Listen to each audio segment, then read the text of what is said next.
واخفض لهما جناح الذل من الرحمة وقل رب ارحمهما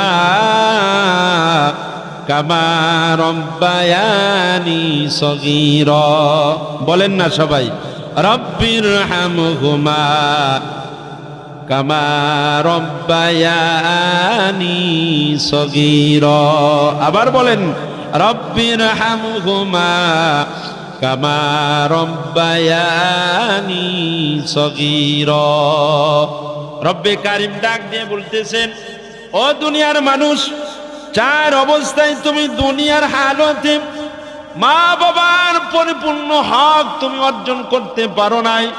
হাদিসে পাকের মধ্যে রয়েছেন সন্তান যদি তার গায়ের চামড়া দিয়ে এরকম মার পায়ের জুতাও বানিয়ে দেওয়া হয় এরপরেও মার এক ফোঁটা দুধের ঋণ শোধ করতে পারবে না। কথা বলেন ঠিক কিনা?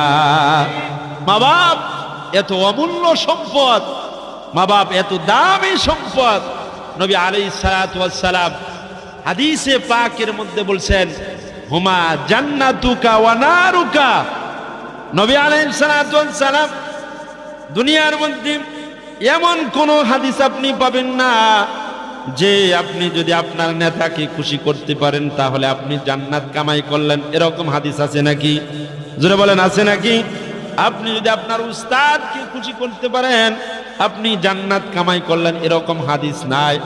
আপনি যদি আপনার স্ত্রীকে খুশি করতে পারেন আপনি জান্নাত কামাই করলেন, এরকম হাদিস নাই। আপনি শ্বশুর শাশুড়িকে খুশি করলেন এরপর এই খুশি করার দ্বারা আপনি জান্নাত কামাই করলেন, এরকম হাদিস নাই। কিন্তু নবী আলাইহিস সালাতু ওয়াস সালাম আমাদের নবী মুহাম্মাদুর রাসূলুল্লাহ সাল্লাল্লাহু আলাইহি ওয়া সাল্লাম আল্লাহর নবী বলছেন যে তুমি যদি তোমার মা বাবাকে খুশি করতে পারো, মা বাবাকে তুমি যদি রাজি করতে পারো, মা বাবার খেদমত করে তাদেরকে যদি তুমি সন্তুষ্ট রাখতে পারো, আল্লাহর নবী বলেন হুমা জান্নাতুক, আমি নবী তোমাদের জন্য সার্টিফিকেট দিয়ে দিলাম, তোমাদেরকে দলিল আমি আল্লাহর নবী দিয়ে দিলাম। উম্মত রে তুমি দুনিয়ায় থাকা অবস্থায় জান্নাত কামাই করলা। বন্না সুবহানাল্লাহ।